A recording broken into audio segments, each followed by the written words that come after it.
everybody. Welcome to a new kind of video where I just rant about things. I'm trying some new stuff, see if I can get more content out or, fun content out. We're gonna be talking about handhelds. Some of my favorite handhelds of all time. We're not gonna start with this one, but we're gonna just talk about handhelds, like official handhelds, and I'm gonna rank them at the end of it all. So I'm gonna just start from the oldest to the newest ish, and I have some rules. So no stuff like this or things like this. Hold on, I have them all set up here. But handhelds that don't have extra games inside, like this one, 3 games. This one, 4 games. This one has 3 games that aren't original. These are NES games. All 3 of these are mainly NES games. I think this one has Sega Genesis. But, they don't count because, well, for me, a handheld has to have interchangeable cartridges, where I can plug in any game I want and have fun. And this, however, is not a handheld. Even if it connects to your phone, it makes it into a handheld. It doesn't count in my book due to the fact that, well, you need a phone for it, and your phone's handheld library is going to be a lot of games that you can already buy available elsewhere. I did forget to quickly mention another handheld that isn't allowed. Unofficial handhelds, like the Superboy. I don't want to add them due to the fact that it's not its own handheld. It requires console games, like a Super Nintendo game.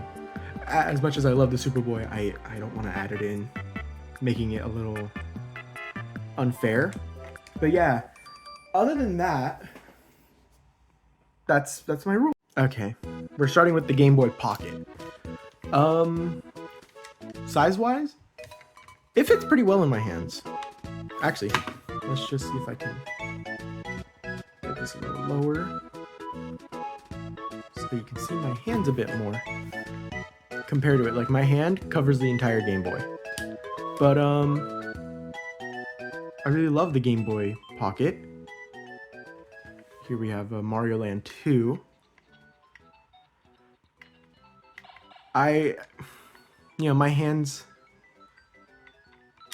they're a bit big for the Game Boy. The screen is honestly not that viewable anymore due to old age. But when you're in the right mood and say you're outside, like during midday, it's actually quite nice. But I can't hear mine. My speaker's a little old and I think it's wearing out due to time, but let's see if I can get it to focus. Can you focus on the game? It's not gonna focus. What is that? Oh, almost. But you get a good library of games. Any game that's gray or black, or these weird shapes like Pokemon Pinball. These work on your Game Boy.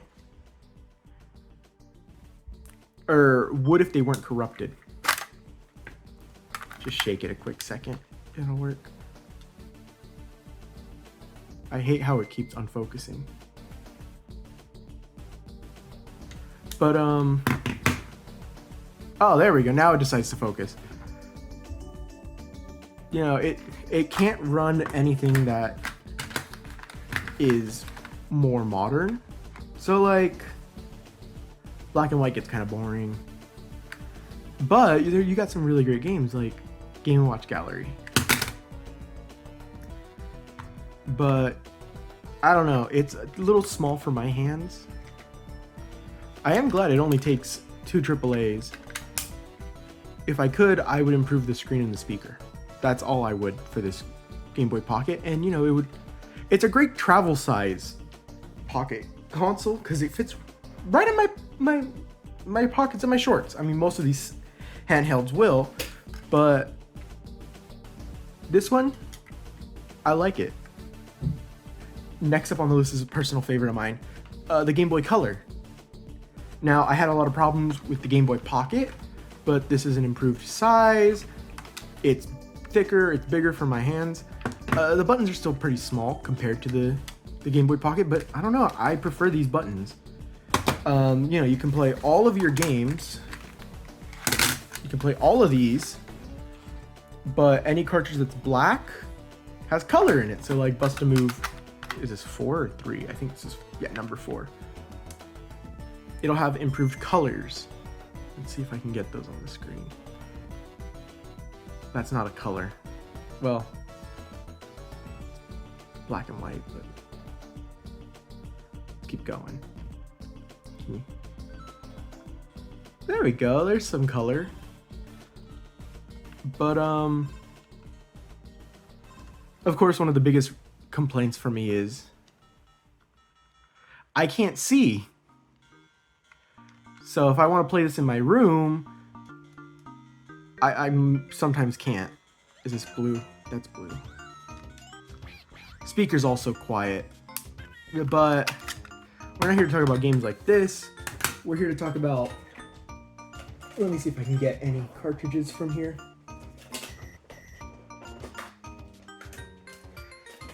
The Game Boy Color games, which were clear.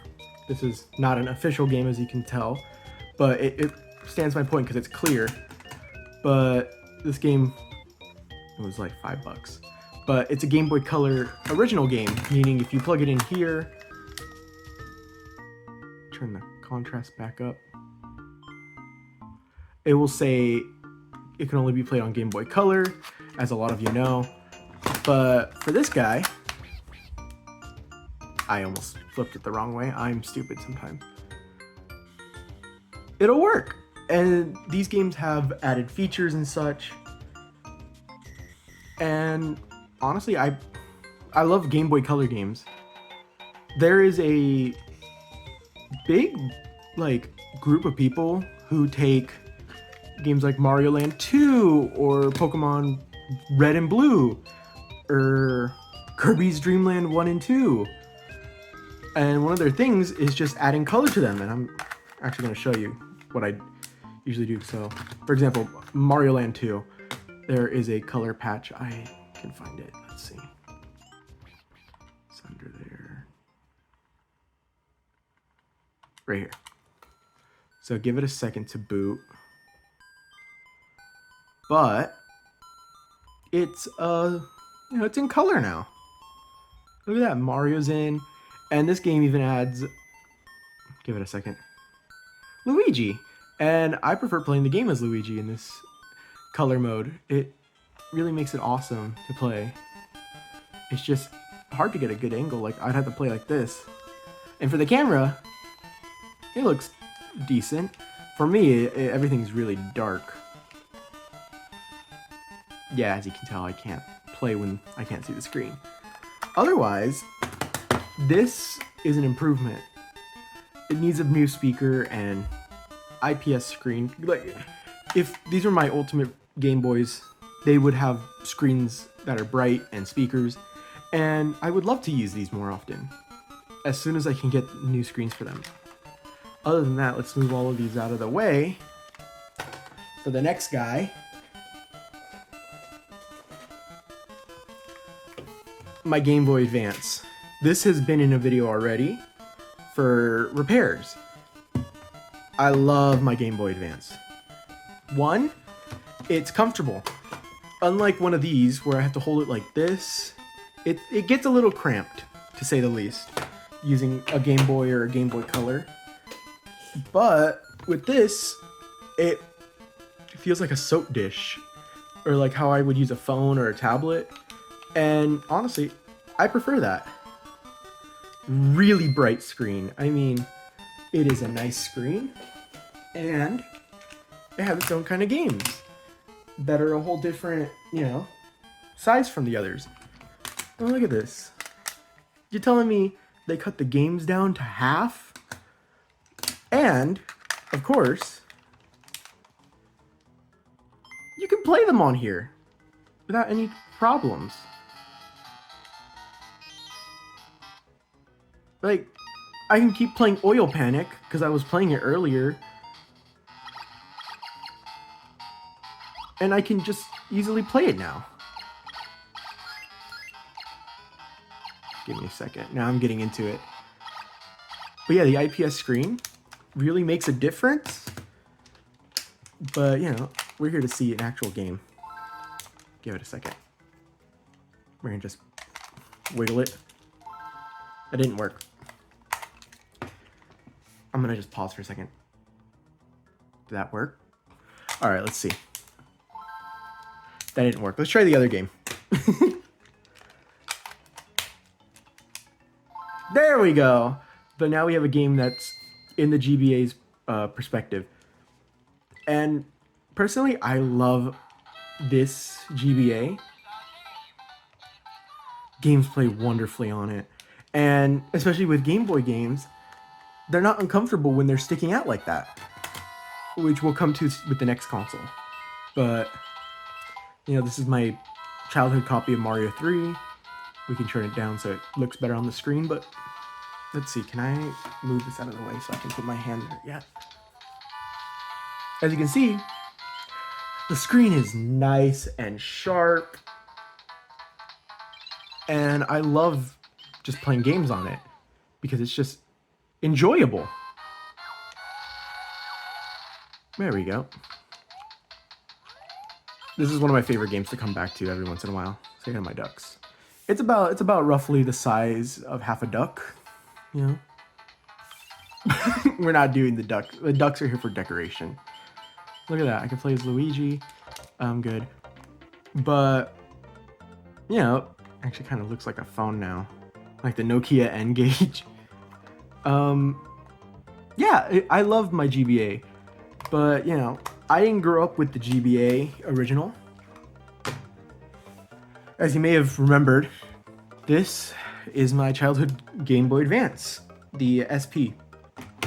Now it plays everything the other system does, and without modification, it has a loudspeaker and a bright screen, rechargeable battery, missing serial number, which is a funny story that we're not going to get into for this video. That could make its whole video. It still doesn't play this game. Hold on. All right, it should work now. Let's see. There we go. Yeah. Okay. I love the Game Boy Advance SP, but for me, as I've grown up, it's gotten a little uncomfortable. The triggers are cramped. We can actually have to turn this down because it's loud. But I love Sonic Advance. We'll play as Tails. I like Tails. But other than, you know, the triggers being cramped at the back, you have the sucky backlight on, backlight off. There's that front light. I think that's a front light. Front light on or off. And, you know, why would you want it off? This is hard to play without it. This is how I think the GBA originally looked. Which is okay. I can still see what I'm doing, unlike the camera. That's why we need the light. But, oh my god, the light was a godsend. If I had to grow up with the original GBA without a light, I feel like I wouldn't have played as many games as I did during this time. Because for the longest time, during the DS and a bit of the DSi era, I didn't have any other consoles but a GBA, Mario 3, Mario Kart, some Dragon Ball game, I think Superstar, or Super something, I don't know. And Spy Hunters and Super Sprint. And another game, I don't remember. But, you know, it's honestly pretty good for its time, and I love the clamshell design. That's another thing. These are still really portable, and I love it. And, you know, backwards compatibility with all my games. Let's put on a cool game for you guys. Let's see what a good game I can put on for you all. I always do this when I'm bored. I don't know why. Let's see, what can I put on that will be cool? I love these ROM hacks of games. Some of them I accidentally put in here that aren't ROM hacks, but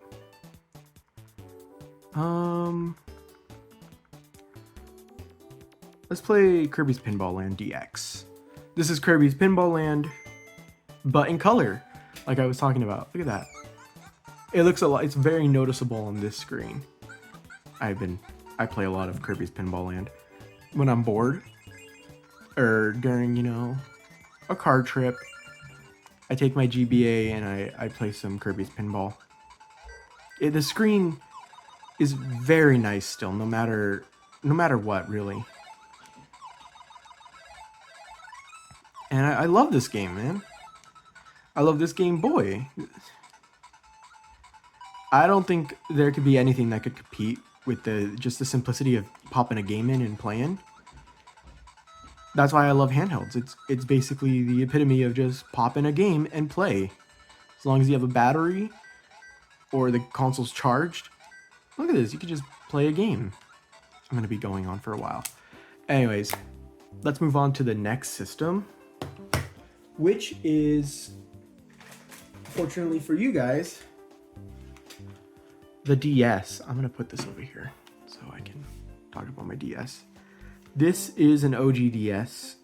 This is not my personal DS because I grew up with the DSi during the 3DS era. Anyways, the original DS. I don't know what to really say about it. It's my favorite for the feel. It's big in my hands, unlike the DS Lite. And, you know, we have Mario Kart DS in there. So let's put in, as you can see, there's 2 slots. One for your DS games, as so. And one for your GBA and GB. No, GB. Sorry, yeah. GBA only this time. Let's see if it'll read it this time, but this DS uses the same screens as the GBA, I think. That's why they look kind of iffy, and that's why the backlight option is here. I really think it's just a GBA SP screen. One of these ones, not the good bright ones. But there's a reason for that, and we'll come to the next system as soon as I can get a cartridge working. Hold on. It should work now. Anyways, one of the funnier things is the pen's up here. And it always catches me a little off guard, but I can always feel it because of the ridges on the pen. There's little ridges. And so when your hand's back here, you can feel it and then pull it out. But, you know, we can start with a GBA game. Personally, I like the GBA game on the top screen, not on the bottom. But one thing I really like is how, you know, comfortable it is. Compared to the SP, it is very nice to hold. It has a heft to it, but that's all we're going to show about GBA. Because we're not here to see GBA. This is a DS. You want to play Mario Kart DS.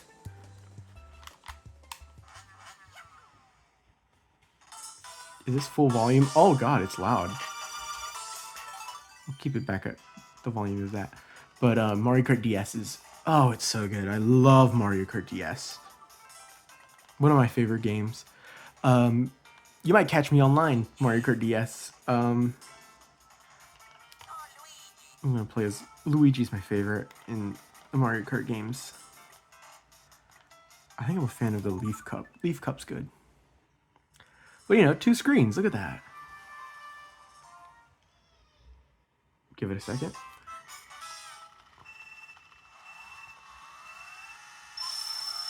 But, yeah, I really love the feel of this DS. It comes with me on certain car trips as well, as it's also a GBA, so if I really wanted to, like, I'm in a GBA moment, I will pick this up and play games.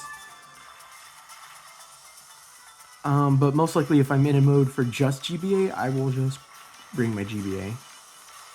But you know, sometimes a round of Mario Kart or New Super Mario Bros. Or stuff like that, this DS can be pretty comfortable, especially with the really good battery life. Like Jesus Christ, it's good. Um, I haven't. Sometimes I don't use this often enough, and I'll come back still at full battery. You know, screen's a little iffy though in camera, but no, I love the DS, the original DS. You know, even though I may suck at Mario Kart DS a little, I haven't. I'll be honest. My Mario Kart skills are kind of slowing down. I still got second though. Second's good. There I am. Mario Kart DS. My cartridge has it named Basil because I'm a fucking Omori nerd. But you know, this DS is great, but it could be better. It could be light. Yeah, here's my DS Lite, and you know, it fixes one or two of the problems I had, which was, you know, the screen's a bit iffy, and was that my only problem with it? I think my only problem with that DS is it is just the screen, because it has a good size, the buttons are tactile, it's very nice. One of the problems I know this one has is the hinge breaks, because my cousins had a DS like this and its hinge broke instantly. So I guess if I really had a problem, it would be it needs to be a better build. This doesn't do that actually. It has more problems, as in, you know, you plug in a GBA game. Now it sticks out. So you can put this little cover in and it's nice and smooth. But it has a new feature. It's bright as hell. Like, Jesus Christ, it's bright. Oh, whoops. One of the problems with the DS is that it shuts down every time, which actually gives me an opportunity to see if the cartridge will work again. But they moved the pen to the side. That's why I'm easily able to just slide it out, slide it back in. The cartridge is not working. This is a game I really want to talk about. Give me a second. All right, I'm sorry for all the little cuts, but let's talk about one of my favorite games on the DS. This is a game I grew up with, you know? And I love Mario and Luigi Bowser's Inside Story. When I first got a DS, which we'll get to in a bit, I was given New Super Mario Bros., Super Mario 64 DS, and Bowser's Inside Story. This and Super Mario 64 DS are my original copies. My New Super Mario copy got ruined in the washer, so I have a new copy, because I can't live without my New Super Mario Bros., I guess. But this game, oh, it's lived its time, as you can tell. I loved the crap out of this game. I loved it so much that my L and R buttons broke, and so I couldn't complete the game because you needed them. But you know, I got a punch, I got a flame. We can go down here, start a fight if there's a fight. Not here, I'm sure. But I loved the use of two screens, and one of them being, you know, 2D platforming, and the other being a big RPG kind of feel. If I go here,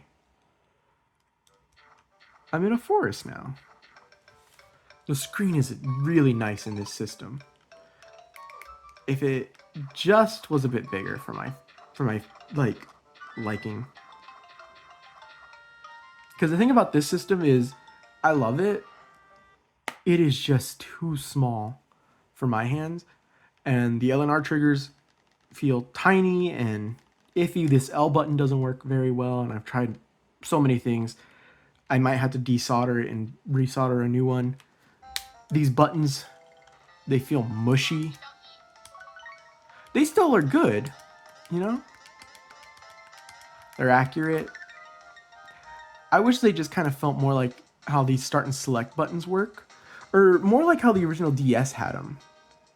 You know, where they were more like tactile. Because otherwise, you know...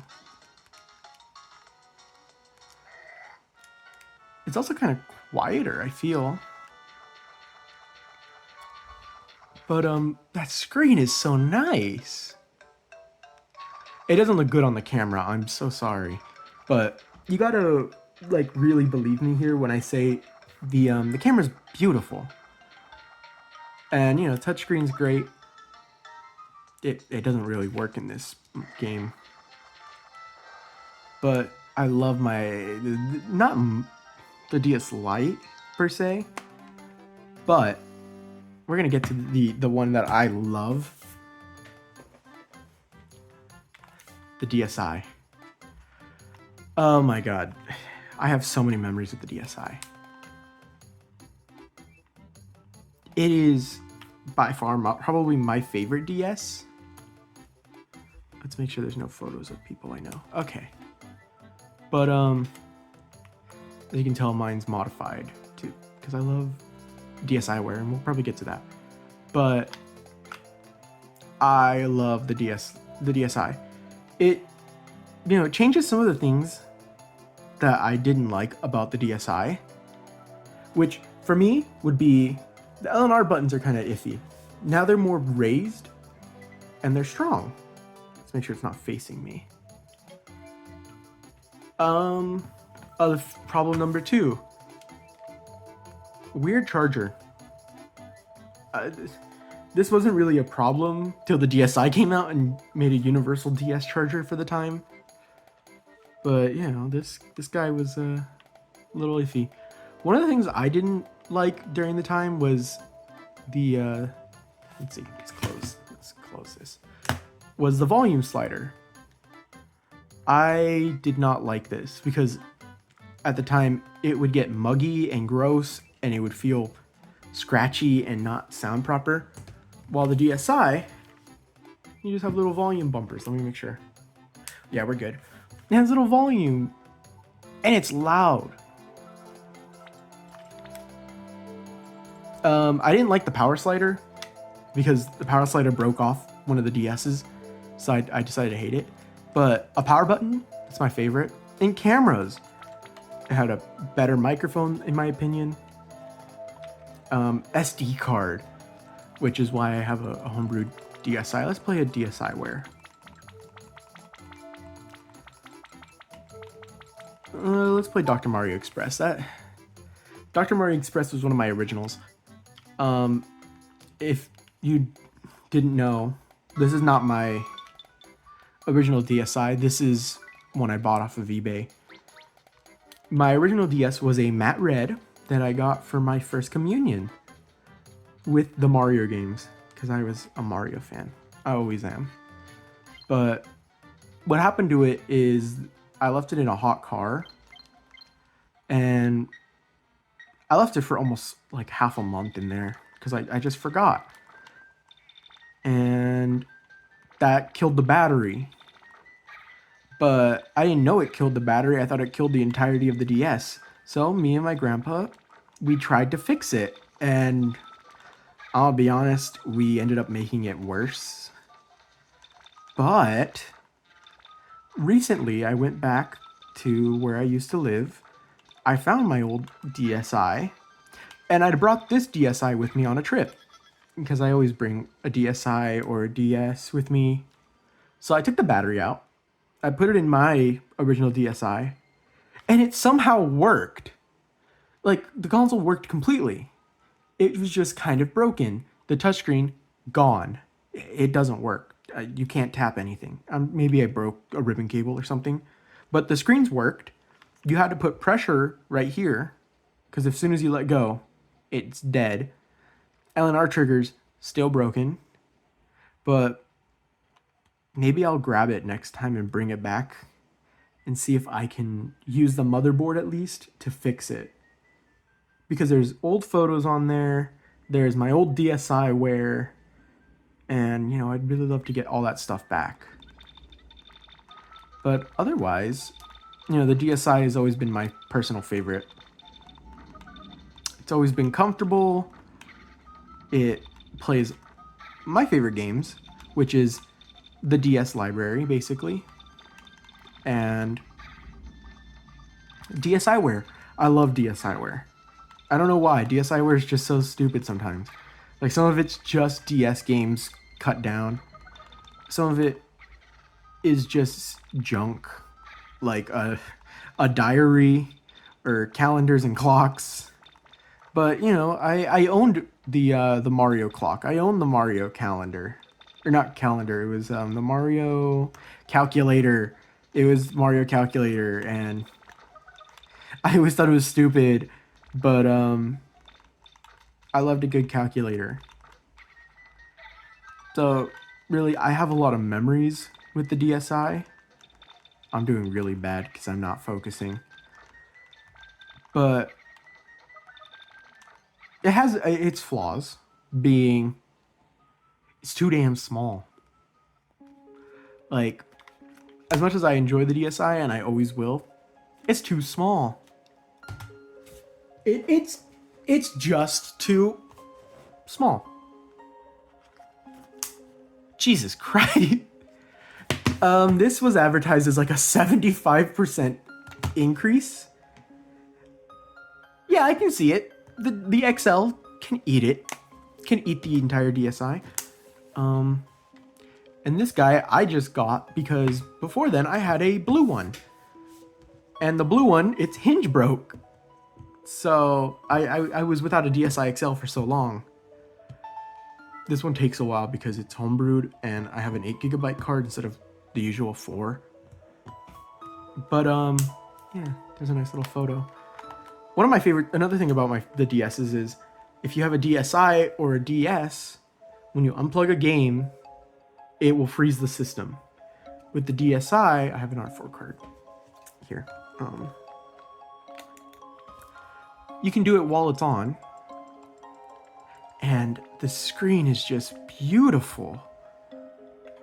It's just fantastic. Because I just got this one really recent, maybe like a week or so ago, or like half a week. But I love my DSi, and you're gonna get to see my R4 menu. I handmade this. I have a problem. But I love the DSi. So getting a DSi XL is just like, oh hell yeah, more DS. Let's play. Let me pick a good game. One that'll show off the sprites. What am I feeling like? One of the things I mainly use this DS for is for translating games. Like, one of the games I'm getting into, where is it? Is it in D? Yeah, there's a lot of games on here. Here we go. Retro Game Challenge 2. This never came out in America, and I've been playing a ton of it on here. I have a bunch of completed translations if I'm ever bored. Let's play Squeak Squad. Kirby Squeak Squad is such a good game, and it's gonna look really good, I promise you, on this screen. Look at that. Oh my god, it looks so good because it's like I don't remember the actual specifics, but I think it's like a 2 times scale, 2 or 3 times, and it just looks really good. Did I mention it's loud? It is loud. Let's become Sword. I love Sword. I love a good Kirby game. I just recently got Kirby and the Forgotten Lands because I had a coupon and it was cheap. But I love a good Kirby game. And this one, Squeak Squad's really good. I'm gonna turn it down just in case. But one of my favorite DS memories was playing the entirety of Kirby Superstar, Superstar Ultra, I think is the DS one, with a friend. And I loved that. This is such a good game. Albeit it's a bit, 2D. But I love 2D. 2D platformers are my favorite. I love a good Kirby game. My favorite Kirby game has to be Superstar Ultra. But Squeak Squad is probably a close second because I love Squeak Squad. But, this is probably my favorite of the DSs. Like the DS pile, as you can see in the corner. Because it has my favorite features from the DSi, while also being huge, like perfect for my hands. This doesn't feel uncomfortable at all, ever. This feels great. It's like sitting like this, it's about half the duck. But like this, it's the like entire duck behind me. It's huge. And my God, it's my favorite because of just the size alone. For big hands, this is so comfortable. I love playing Brain Age and playing like that. I love just playing like this. Brain Age. Brain Age is one of my favorites. I love playing Sudoku on this. And, the charger's universal now. So, and what I mean by universal is we'll get to the next systems. But we're going to stop from Nintendo because, as you can tell, I'm a Nintendo nerd. And we're going to get to one of my others, the PSP Go. Now, I do have a PSP, but it is currently not working correctly. I still have a problem. Every time we're gonna be seeing this a little bit, but I had a regular PSP, a PSP 1000, and it was gonna be in this video, but it started malfunctioning, and so I didn't put effort into it. But PSP Go hasn't failed me once, and I love it. Let's see. Let's pick a good game. What's a good game?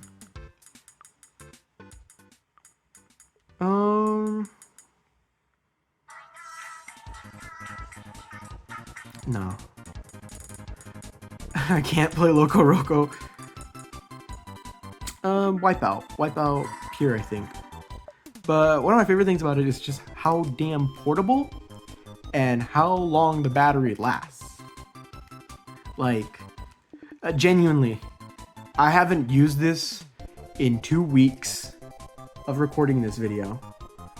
And I flip it open, and the battery is still good. It's really bright. Hold on, let me just turn it down to 2. But, mine's a little damaged. If you can see in the camera, it's a little scratched.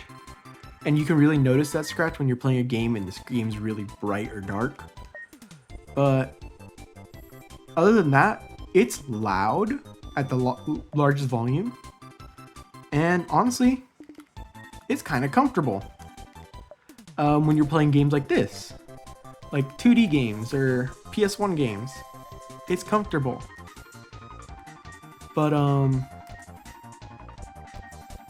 you're gonna see how much I suck at Wipeout. I'm a Ridge Racer person on my PSP. And, I don't really play Wipeout. But, you can use the D-pad, and it's comfortable to D-pad, but when you use the circle, the little analog stick wannabe, it gets uncomfortable. At least for me. It's really quiet. There we go. But, one of my favorite things about this system is just how, good it is for emulation, which was, unfortunately, it's not in the rules. I have to unpromote emulation on these systems because that's not what they were made for in mind.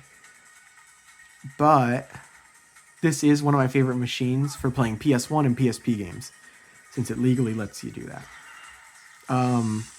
This is one of the systems, or the PSP 1000 at least, where I went to their stores and bought games. I bought Crash Team Racing, I bought the Namco Museum stuff, and I played them on these systems. And then I bought Loco Roco. So a lot of these are actually just dumps from my actual PSP or PS Vita that we'll get to actually. But honestly, PSP Go, I love it. It's comfortable and it looks pretty good. Tiny screen and all, it's a pretty good system, even though I suck really bad at Wipeout. To be fair, I don't know what you really expected. I'm not.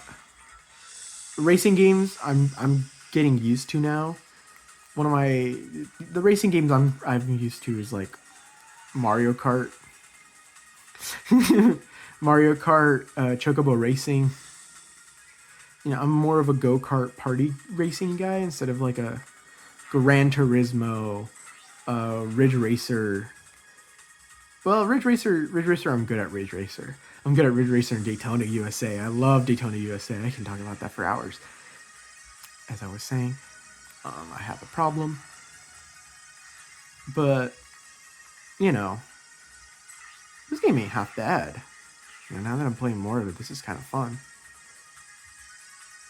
I won! One of my favorite things to do is just turn it off, slide it, and dude, the case is tiny. I bought this case, it was like $10. I have never seen a PSP Go in my life, but I saw one on eBay, and I was like, oh, like $70. Scratch screen, not a problem. I bought it immediately, and then I had to buy a charger, and the charger was like $10. And then later in the life, I bought this case. It's my favorite because it can fit the cable in here, just the USB half, and the USB half charges in anything. So yeah, that's the start of this part, and we're gonna get to the next one in a second. I just gotta move everything off the side. All right, and we're gonna start off with this guy, the 3DS, the OG 3DS. This is a black 3DS. Personally, I think it's nice. You know, I didn't grow up with this one. I grew up with a different model, which we'll get to, because that actually went, the next one on the 3DSs is my childhood one, but we'll get to that. This is gonna take a second to boot. There we go. I have this cute little Animal Crossing theme, but this guy is pretty nice. It feels premium. Oops. With the like, it looks like a triple layer cake. 3 different colors. Going back for some reason to the stylus on the top. I don't have a cartridge in it. I forgot to grab cartridges for the 3DS, but that's okay because I have all the games kind of digitally on here. So let's pick Mario 3D Land. That's a good showcase of the 3DS, right? There's my whatever that's called, the up above fan light. But there we go, Mario 3D Land. I was playing it using this I don't know. The screen looks really nice on this system. I do have to admit, the 3D will probably be not viewable at all on the screen. Let's see. Hell, this looks impossible. I can't see with 3D. But honestly, 3DS pretty good. I really don't have much to say about this because I didn't grow up with the original 3DS. I bought this for $90 on eBay. Or not eBay, but I think like Mercari or something. It came with like WarioWare Gold and a Pokemon Mystery Dungeon game. I can't see it. The perspective's kind of off when you're looking through a camera. My bad. The screen looks a lot better in person, I promise you. The blacks look black, and on the camera it looks kind of bluish. I think it's due to the light from the bottom screen. They went back to a volume slider and a wireless slider, which, that's okay, I guess. My bad, I'm not doing very well. I mean, I don't have to worry. I have like 600 lives, but the circle pad is definitely the most I remember of this system. Like, other than really good games, the circle pad blew my mind when I first got one. It's like, you're telling me 3D is the future? It is the future. Look at this. 3D. I didn't actually get Mario 3D Land when I first got my system. God damn it. When I first got my system, it's my serial number. Don't touch my serial number. That's my serial. I'm just kidding. I had a Circle Pad Pro for this one. I may have broke it on accident. I was getting really invested in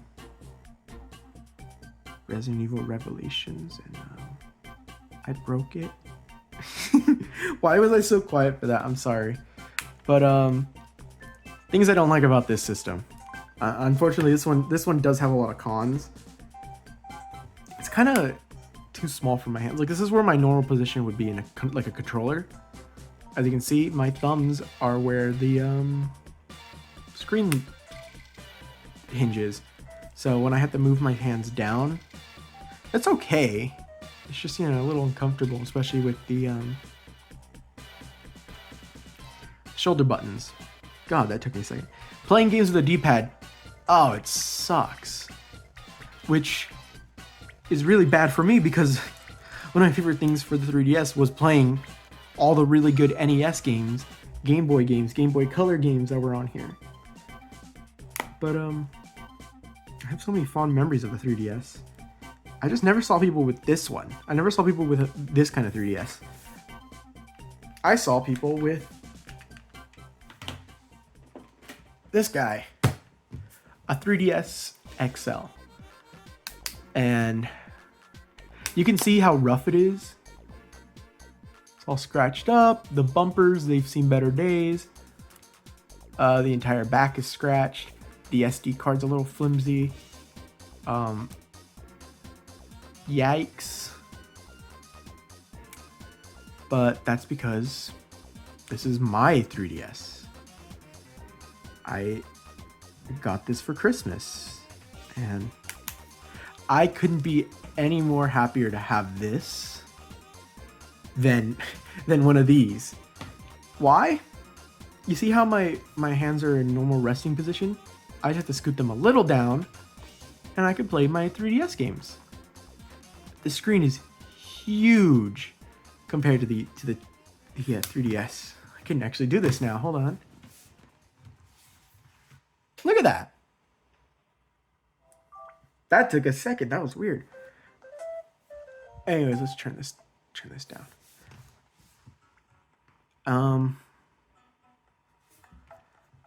I loved the crap out of this thing. So much so, the cameras are dead.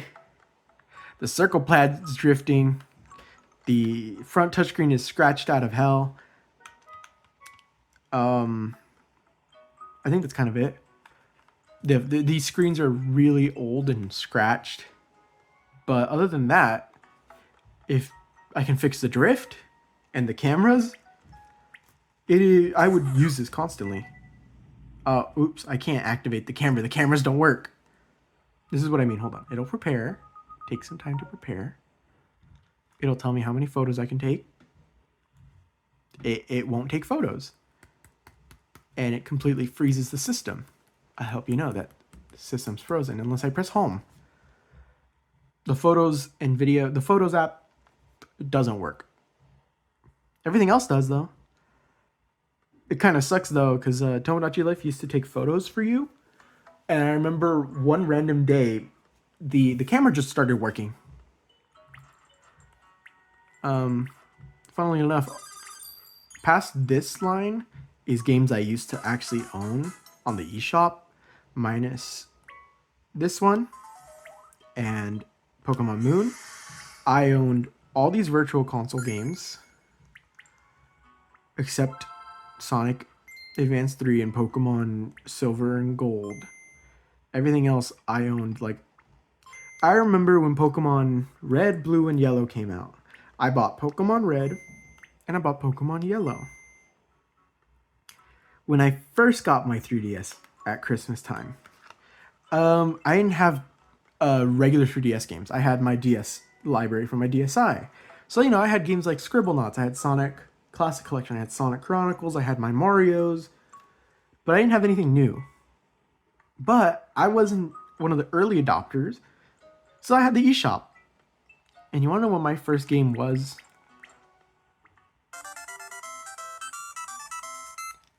That was so loud. This is at max volume. The DS is kind of quiet. I think it's due to age. But these 3D classics are so loud.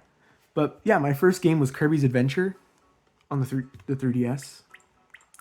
You know, I have a little homebrew here and there. I have Craftus. I love Cave Story, so I play it on my 3DS. 3DS version is pretty good. But let's see. One of the games I did grow up with was Mario vs. Donkey Kong. But I didn't have this one at start. I had this one. I had Mario and Donkey Kong. But let's see, what's a good game I can play? Would you believe me if this was one of the games I had during middle school? And, you know, people said it was bad at that time, but I really loved this game because it was the one thing that brought me together with people I never knew. Because this was Switch era, almost. But I didn't bring my Switch to school. I always brought this because it was old. It was a little messed up here and there. Let's see. What's one of my favorite games on here? But let's play Link's Awakening to just show off how nice the screen is, I guess. Well, we'll pick up a 3DS game for my next C systems. I just didn't have anything on this one because I don't use this one. This game... Huh. I probably deleted it over time. But this was also one of my first few games. Because, you know, during the holidays, I went to GameStop to buy a new game. And they didn't have any games I could afford. And my tias weren't willing to pay $40 for a new game. But I was given the chance to buy eShop games. Because they had these little cases that said Nintendo eShop, and it was like Zelda or Metroid. And I wanted 3 games. And I got 3 games. I think it was like $15 total. Super Mario Bros., Metroid, and Wario Land 2 or 3. And I know that because when the cashier was ringing me up, he said, "We're out of the Wario Land. Can you pick a different title?" And I said, "What's your options?" And he said, "Well, we have The Legend of Zelda, Link's Awakening, or I don't know what the other one was, like Pinball or something." And I said, "I'll take Zelda." And for being my technically first Zelda game, I fell in love. I forgot to talk to him. This is also at full volume, by the way. This is really quiet. I don't know if my 3DS is just a little funky, but I'm telling you, I loved the 3DS. One of my favorite games was actually Pokemon X for some reason. When I moved to Arizona, I didn't have much with me, but I was able to pick a game out from the store, and I picked out Pokemon X because it was half off. Because I think either Sun and Moon was out, or Ultra Sun or Ultra Moon was out. So I picked that game out. And we'll get to the 3DSs, but we have this guy right here. PS Vita, and I have this little Pete the Cat sticker that I got from school. I don't know why, but This guy I've had for a while. I've actually really kind of grown up with the Vita when I moved here because my family had a Vita. God damn it. This is not helping my case. Anyways. The Vita I had before was the Slim because that was my cousin's, which is no longer with us. It's with my ex. Yeah. Well, we won't talk about that. But I got this Vita at a pawn shop, and I really love my Vita. It was like $130, and they cut down the price by like $20 because it didn't come with a memory card or a charger. I think it was 30, so it was like 100, and it took me like 2 days to get a charger. But otherwise, I love my Vita because it plays so many great games and has so much homebrew. Like, some of my favorite games to play on here. Quake 2. I love playing Quake on here. You know, stuff like PS1 games. I love playing Ridge Racer Type 4. I love playing Toy Story Racer, Namco Museum Volume 1 and 2, and Jam Malami I bought. I think I did buy Ridge Racer Type 4 as well. A lot of these Vita games I love as well. I play a lot of Minecraft on this system. Even to this day, I love Minecraft, but it's going to take too long to load, so let's pick...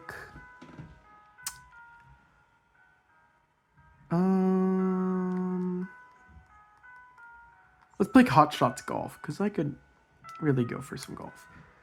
But I really love the Vita, because it feels nice in the hands. It plays PS1, PSP, it plays PS Vita, it plays a ton of emulated games. But I'm not bringing that up. But it has its own giant library. Some games being PS2 games like Jak and Daxter. I think Ratchet and Clank is on here. God of War is on here. And I don't own any of those games, but I've played them on here. Persona 4. Oh my god, I fell in love with Persona 4. But I didn't play it on here, I played on PC, but half of the game was played on here, and then I just did a save transfer because I learned how to do that. But let's play some Hot Shots Golf. I love the touchscreen and the back touchscreen. 2 little cameras. 2 little analog sticks. You know, that was the little competition between the 3DS. Like, oh, this guy doesn't have 2 analog sticks. Well, this guy didn't have lots of good games. And by good games, I mean, it doesn't have Luigi's Mansion 2. It doesn't have Mario Kart. It doesn't have Mario Party. It doesn't have a lot of people who own the Vita. Like, the only other person I know who owns a PS Vita is my friend, and his is cracked and broken.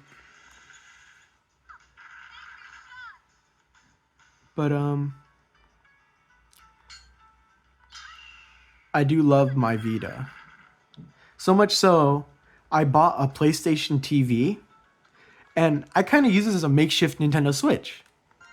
What I do is I go to the settings, I unlink the memory card. I take the memory card out of here, in a little slot, and I put it in the PS TV. And since both are homebrewed, they just talk to each other. And then I grab a PS3 controller, and I play my games. And, you know, I really love this guy, even though I don't own any cartridges. Everything's digital. I have like 32 gigs. And, you know, and it's worrying me that my memory card might die one day.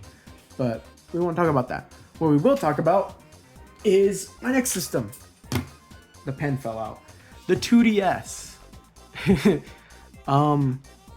You see, I didn't grow up with the 2DS. As you knew, I had one of these guys. But my cousins had 2DSs. They had the black and red and black and blue. And honestly,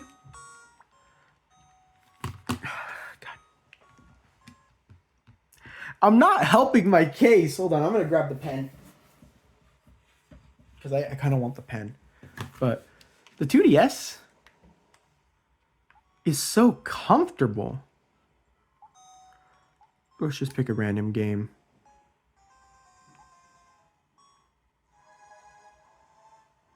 Sure.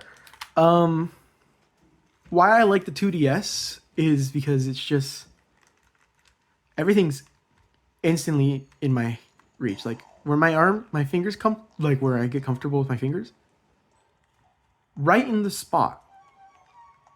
The only problem with my 2DS is this guy falls out. And I don't know if it's visible on the screen, but there is a tiny little speck of dust right there. A little black spot, that's a tiny piece of dust. It is inside the system, and I can't get to it. And it's hurting my mind. When I'm playing a nice little game, and the screen's nice and bright, or the game's dark, I can see the tiny little speck, and it destroys my mind, and God, it just came by recently, because before then, the only thing I had to really worry about was a tiny little scratch. A little scratch right here. And as you can see in the photo, or the video, you can't see the scratch. The scratch is tiny. But personally, this is probably one of my most used consoles. I love it because it's just so damn comfortable. There we go. I got into Luigi's Mansion 1 on the 3DS during the holidays, but I didn't play most of it. I was busy at the beach. Other things I love about it is just how thin it is. Like, look at that. See that little curve? This is stupidly thin. Like, dude, how'd you do it? And no wireless switch. You do that in-app now, which removes another little stupid little thing. It's actually kind of comfortable to play 2D games with, since the D-pad's just like that. No clamshell, just a little flip switch. I love this little flip switch. It's my favorite thing to do. And funny thing about these DSs is some of them, since the way they go to sleep is a magnet, sometimes if you put one on top of the other, let me see if it can. I don't think these ones do it. But if you put a DS on top of each other, or like so, sometimes they'll react by just unsleeping. This one can't do that because it's just a switch. And some people forget to unflip the switch and they think their DS is dead. It's not. It's just asleep. It's tired. The last DS, I promise, it's the last DS. The new 2DS XL. Is there a game in here? No. I like it because it's my newest 3DS. I took out the old C-stick and put a PSP stick cap in. But other than that, I don't want to turn it on because it doesn't really need to be on. Because I already have 3 of them that are on. Just to show the same thing. But honestly, this one's not bad. It has a little problem with one of the triggers. I hate when this stuff happens. But the things I like about it is the SD card's right there. Yeah, it's not a problem with these guys, but if you were to get a new 3DS or new 3DS XL, you have to unscrew it, and that kind of sucks. The thing I do like is that everything's on the bottom, but what sucks is that the speakers are on the bottom. And you know how I hold my DS? I hold it like this, where the speakers are getting covered. That sucks. And I lost this stylus like a week after I got it. Thanks, Nintendo, for that. But we're on our final stretch actually. We only have 4 systems to get to, and then we're done. I think it's gonna go this way because I don't have any other way to talk about them. The Nintendo Switch and the Switch Lite. Now, of course, I don't have the original Switch. Why not? To get this guy. This is like my secondary Switch / my mom's, and she doesn't really use it. She uses it for Animal Crossing, and I play other games on it. This is still not helping my case. Anyways, we're gonna talk about the Switch Lite first because I don't have much to say about it. It's comfortable, actually, for like a simple game like Crossy Road Castle. It needs to update. It's honestly really nice. Is that like a dent in the system? No, that was just a little sticky thing. But it honestly is pretty nice. The only thing was that this one was getting so old that the battery was wearing out, and I had to replace it by buying a battery on Amazon. And so I opened this guy up, took the old battery out, put the new one in, and yeah. I love the little Pokemon design on the back. I grew up with Pokemon Diamond, and so I own Pokemon something Pearl. I don't know what the Pearl remake's called. I don't play much of it, but you know, I like it. And this Switch, it's comfortable. But you know, we don't want to talk about this guy. We want to talk about this guy, the Pro system. OLED screen. Awesome kickstand for the camera. Removable Joy-Cons. And you know, these Joy-Cons are awesome. I love my Splatoon 3 Switch. We're gonna just show off the back for a second. Look how cool that is. I love Splatoon. Splatoon 1 and 2 are my favorites. Splatoon 3 is pretty alright. I have no huge opinion on Splatoon 3. But let's pick a random game from my list of games.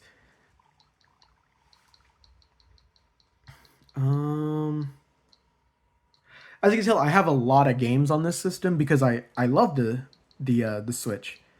Switch has so many good games. Let's do Virtual Racing. I love Virtual Racing. And Daytona, and it's my little head. I love Daytona, Virtual Racing, Outrun. I love Sega's racing games. They were really good. Favorite has to be Virtual... No. It's Daytona USA. But this guy's crazy. Really good brightness. And look how dark it gets. And it gets loud. Like, this is the full volume. Is it? That's the full volume. How do I set a quarter?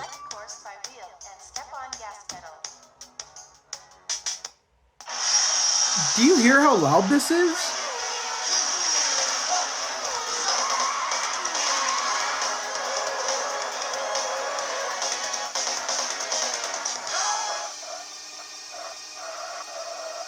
This is loud. Hold on. Let me just turn this down now. It gets loud. And one of my favorite things about the Switch is, of course, being able to play it like this without... This is going to probably be my favorite console to record. Because I can just do this, and I still have a very good viewing window for me. Like, you guys can see the screen. I can see the screen very well. And it's sharp, it's colorful. OLED is a really nice technology. I can see a little dirt speck. It blends in. What the hell? There we go. But yeah, Virtual Racing, really good. I got my first Switch around launch, really. 2017, this was like June of 2017.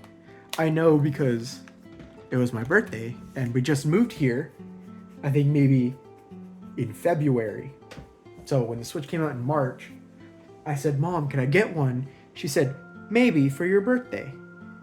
And for my birthday, she tried so hard. I think I may have gotten it in maybe July, actually. Because of just how rare it was to get a Switch. You gotta believe me when I say, when the Switch came out, it was so hard to get one that you had to go to Target or like your store of choice and ask, when will the next shipment be? And you know, the Target employee would be like, I don't know, like next Monday. And my mom tried so hard to get me the red and blue Joy-Cons because that's the one I wanted. I wanted the red and blue. I didn't want gray. So she had to wait an extra week to get one. And she got me a copy of Mario Kart 8 Deluxe. And I still have that copy. It's in my room.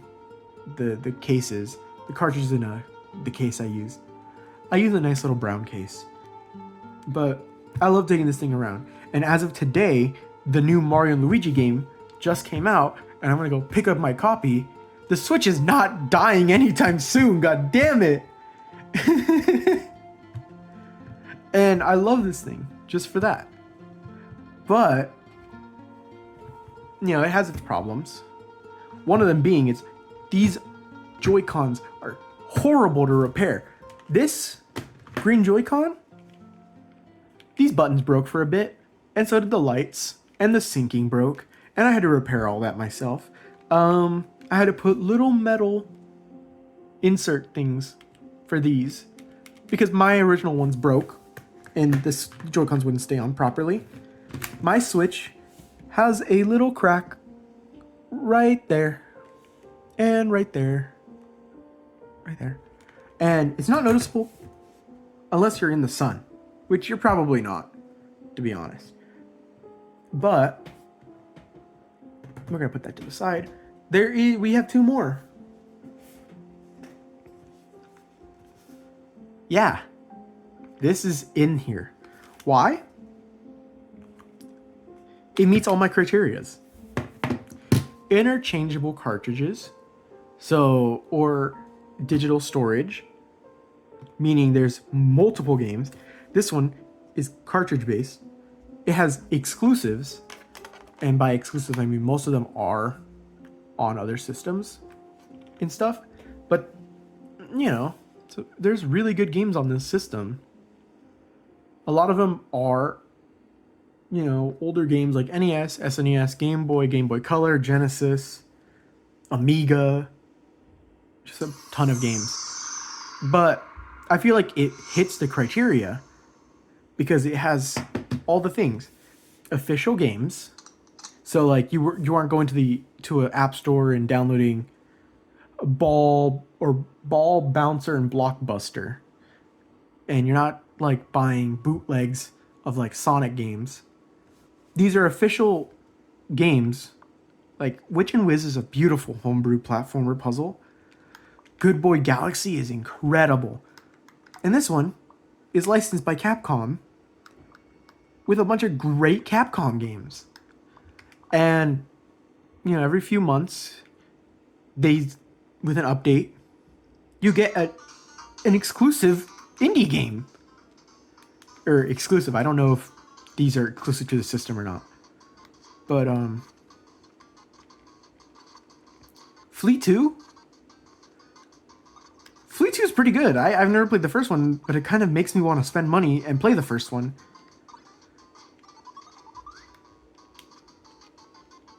X is A. I forget that I change the controls sometimes.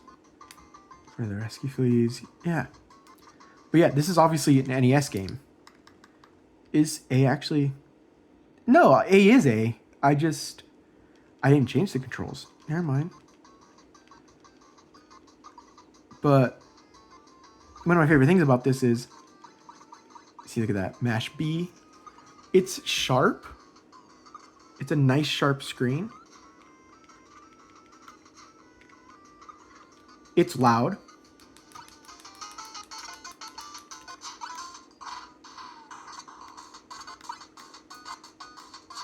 and it introduces me to a lot of new games. Like, there's hidden games on this system. Look at all these games that it comes with. That's a lot of games. So that's 9 plus a game of the month, which was this one for October. And then, if you're me and you bought the white one, 18 Capcom games. Sorry if you hear yelling. But they added this new mode where you can see all the available games, and I have 102 games out of 500. And you know, the majority of these games are on cartridges, you know? So it's not like I can go in here and be like, I want to play my copy of Doodle World. No, I need my cartridge. Or I want to play Duke Nukem. I need my cartridge. But you have arcade games, you have computer games, and console games. And console games, we're getting to PlayStation and N64 games. I think these are PlayStation games on here. Unless you buy the newer one, the loading times are going to be slower, I think. But, dude, Glover's on this system. Freaking Glover. I love Glover. Some of my favorites is Indie Hero Collection 3. Because it has one of my favorite games ever. Where is it? Donut Dodo. Donut Dodo is amazing. I love Donut Dodo. Another one on this collection is Bubble Seahorse Adventures. That's a really good one. Some really good puzzle games. Which one was it? It's either Choo Choo Mimic or what was it called? Alien Cat 2. That was a good one. Bone Marrow is pretty good. You have to get the Duke Nukem collection here. These are remastered of the original versions on DOS. And you get Duke Nukem 3D, the PS1 version, so it's all right. Full Void is great on here. If you like Mr. Gimmick, I just say Gimmick. It's on here. Gimmick, Journey to Silius, the Blaster Master games. Like, I bought this collection just for Gimmick and Journey to Silius. My God, it's like $30. Morph Cat games. You have to get this one. Because it has Bobble and Micro Mages. It's so good. Space Gulls is good too. And their little demo of Super Bat Puncher. That's a good one too. Worms is okay. Intellivision Collection, this is great. And I do have Namco Museum, and I love Namco Museum. For computer, I only have the C64 collection. But I love it because I don't know how to use that C64 emulator. This is such a good handheld. My only flaws with it has screen bleeding. Mainly at night, you can see the screen bleed through the plastic. Same with this light. And second one is, this is my second Evercade. I am very grateful to the Evercade support team because as soon as my R2 button broke off. And as soon as they could reply to me, they said, hey, we don't sell replacement buttons or anything, but we'd be glad to send you a whole new system. And I had to wait till like August because they didn't have any. But as soon as August came, they sent it. It took like 2 or 3 days. And I got a new one with a little, I know it's new. It's newer because it has a little sticker here. Mine didn't have this sticker, but I bought mine off of Amazon. I just showed them the receipt, and they gave me a whole new one. And I love them for that, and I really appreciate it. And that's why I always buy games and stuff for my system to support them. And I want to buy the Evercade system that plugs into your TV for multiplayer and stuff. Because there's some really good games on the Evercade that, they are multiplayer games in mind, so you want to play them on your TV. Okay, we're down to our last system, which made it in by a hit. Let me unzip it so you can get a good look of it. The Steam Deck. Now, you may be saying, this doesn't fit in your qualifications, does it? Really? One of my qualifications was having a collection of its own games. And personally, I would feel like your Steam library is your personal collection of games. Now, of course, some of these games don't work properly or are not really supported. There you go. There's your list of all your supported games.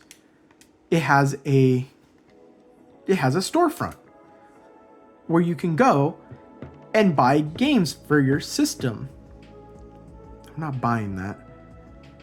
But I feel like it hits the qualifications because, one, you don't need a PC for this. If you really wanted to, and you're new to gaming, and you want to get into maybe some of the PC titles that this system only has, it hits the target. It hits the target on the dot. You don't need anything else to complete this system. If you buy this, you can make a Steam account and use it to play games. Like, for example, I can just go and buy Resident Evil 4 and just play it on here. It's completely verified. Meaning as soon as I buy it and it takes its time to download, I can play it on here. I don't need a computer, I don't need a laptop, I don't need my phone. All I need is Wi-Fi and however long it takes to download how many gigabytes is this? How many gigabytes is this?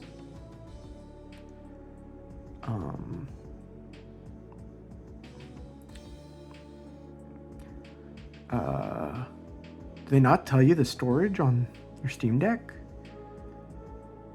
Oh my god, I'm going to be scrolling down for life. Is it here? No? Okay, that's weird. I feel like it should show how much storage it takes up. Because this is only a 256 gig console. It goes up the more you pay, and I bought a 512 gig SD card in there, little friend. But that's weird. I thought it would tell you how much storage it would take. Steam achievements, points. Yeah, no, it doesn't. Anyways, let's play a verified game. And not like a question mark or a yellow. A fully verified game.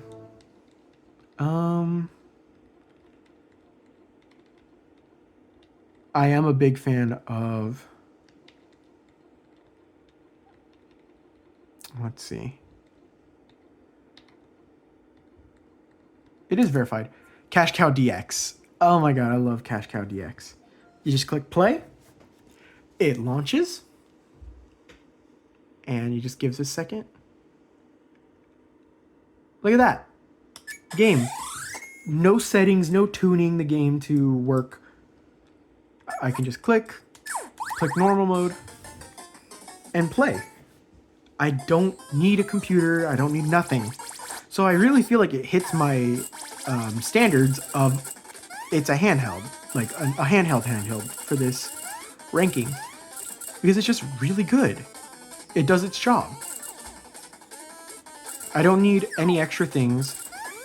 And as much as I think cartridges or like discs is kind of important, the PSP Go is all digital. So this thing can be all digital. Like, I don't own any cartridges for my PS Vita. But it's a PS Vita. This is all using hardware instead of like, emulation. Emulation's welcomed on here, but you don't need to emulate your games. Like, this isn't emulating a Windows PC. This is using its hardware to be a Windows PC, basically. Even though it's using Linux and a Linux Proton, I think is what it's called. Proton's pretty good. I love Cash Cow DX. But yeah, it is a really good system because I can just quit, or I can talk to my friends, or look at my screenshots from games. They don't show up. I can go to settings, system updates, which I'm going to do right now. But yeah, it fits my hands comfortably. Like, it's as comfortable as a Wii U gamepad, and I love the Wii U gamepad. And if you're more tech savvy, there's a whole desktop mode, and you can learn to put games on here from your computer, and they will work. Some of my favorite games I play on here is just like, I play a crap ton of Halo. I play, you know, Cash Cow DX, as you saw. I play Donut Dodo. I've played Omori on here because I have a problem. But this guy is really good for the price. It is around the price of a Nintendo Switch. And it has touchscreen. Is it touchscreen? It has a touch bar. These are touch, but they're also tactile. I think it's called something. It's like haptic feedback, maybe. But let's pick a different game that isn't emulated. Let's pick a game that is considered playable, that isn't, Sonic and Sega All-Stars Racing. This game is considered playable, meaning it'll run fine, it just might need a little work. So this is where it kind of gets off the handheld, because as soon as you have to start doing your work, you need to know what you're doing. It isn't pick up and play anymore, it's pick up, do something very quickly, or look up a tutorial, then play. But if the game's verified, it's a pick up and play kind of situation. So like people like playing Skyrim on here or Baldur's Gate. In some situations, like for me, some games that are considered playable are perfectly running and they don't need any setup. And sometimes you just need to tell Steam, hey, this, in my opinion, is not just playable, it's perfect.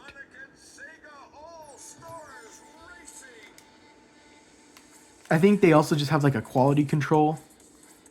And I really appreciate that they do put the time into making sure if the game is verified, it is verified. Like, I think to completion, the game is 100% playable without any need of like an external keyboard or, having to mess with settings in an external application, like how some of these older games like this one would do.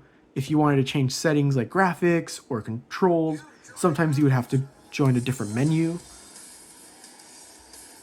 And, you don't want that. It doesn't make it as fun. But a playable game doesn't mean it's gonna run bad. Like, look at this. This is really good. I really love this Sonic. I made a fool of myself on the internet. But yeah, a playable game doesn't mean it's bad. Then there's some games that just have a question mark. Like, for example, Tony Hawk Pro Skater HD. It's kind of shitty, but they don't know anything about this. They didn't test it. Works perfectly on this system. You might change the settings so it's 1280 by 800. Then there's some games that are completely unsupported. Like Toy Story 3, apparently. Even though I put like an hour into this game on Steam Deck. It works fine without any tinkering. For me, at least. That's the thing. Some of these games may work for one person, but might not work for another person. So that's why they're either underplayable or unsupported or untested. But it doesn't mean they're like completely unplayable. Some games are, though, because they have DRM or are owned by EA. Like, I bought Plants vs. Zombies Garden Warfare 2. It said it was playable, or I think it was even verified for a bit. So I bought it thinking, okay, I'll have fun. I I had to look up and realize it was completely unplayable on Steam Deck because EA rolled out an update that broke it. But as you can see, playable. This is playable. And I love Toy Story 3, the video game. This is a really good game. I'd recommend it.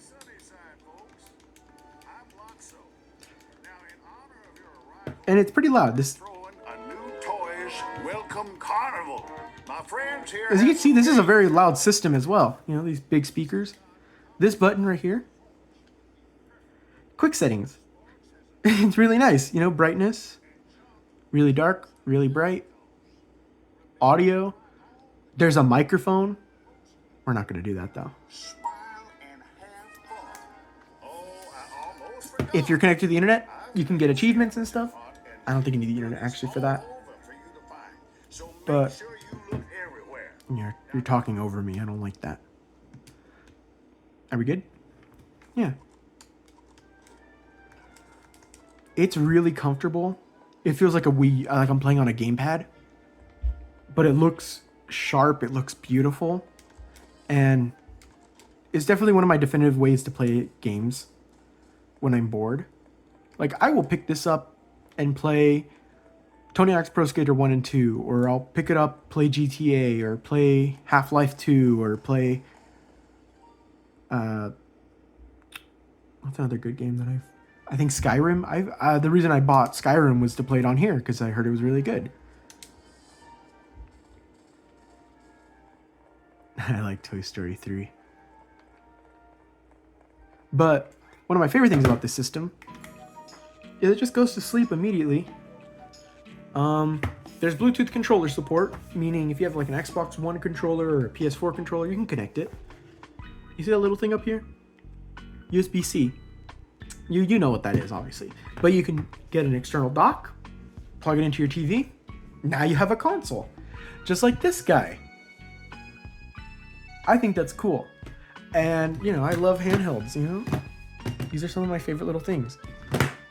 So, I'm going to stop here because I don't have any more handhelds to show. But I think we're going to do the tier list after this. So, yeah, just hold on for that.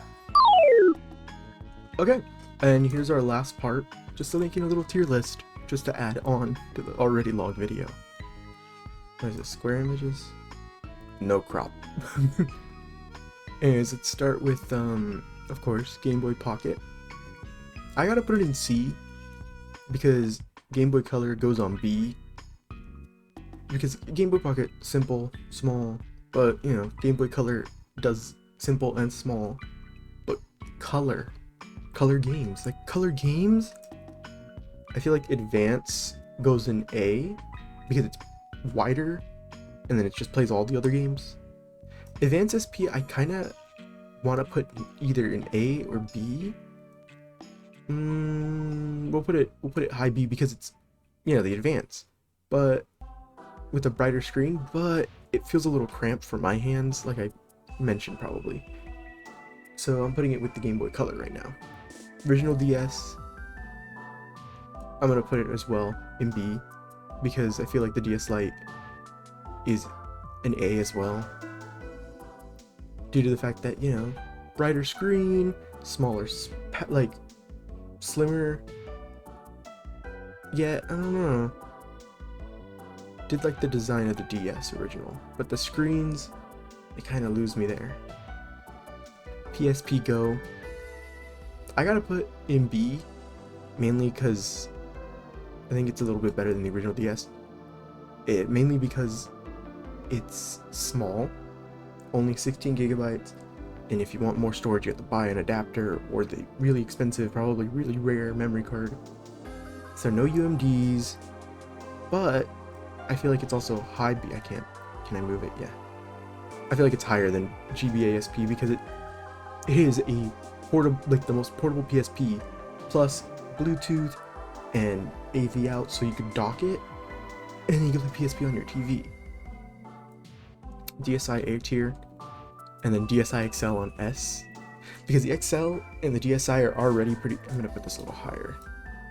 I feel like these are both a little higher than the Advance, because the DSi can, or the DS Lite can play GBA games, has a way better screen, but the DSi, I think, is my personal favorite, so it's a little biased. The XL is the best screen, best size. I love DSi wear. Original 3DS, I have to put it probably in C tier. For me, I don't think anything's gonna go in D tier. Mainly because putting in C just for the size honestly gets a little uncomfortable, but I love it. Not saying low B tier. Nah, we're keeping it C so the Game Boy Pocket isn't alone. 3DS XL, I put it right next to the PSP Go. Actually, no, I put it a little higher. I put it in A tier, but not as good as the original DS, because as much as it can play all the old school DS games, they look worse. And the Vita, we're going to the Vita now. Vita's S tier. Listen, if you're me, two analog sticks, 2 touchscreens, 1 camera, it's like a Swiss Army knife of a console. It's so cool. You got so much things to do, and if you pair it up with the PS TV, mwah, it's perfect. I love the PS TV. 2DS, I feel like it's equal for me. This goes in B tier. A little lower than the SP. It's flimsy, breaks easily. Mine has a broken audio jack. Breaks. Okay. It's not as good, even if it's more powerful. They just crammed everything to the bottom screen and it kind of made everything worse. Evercade? I have to decide, because S tier would make sense. It has a giant retro collection of almost like 500 games, I think.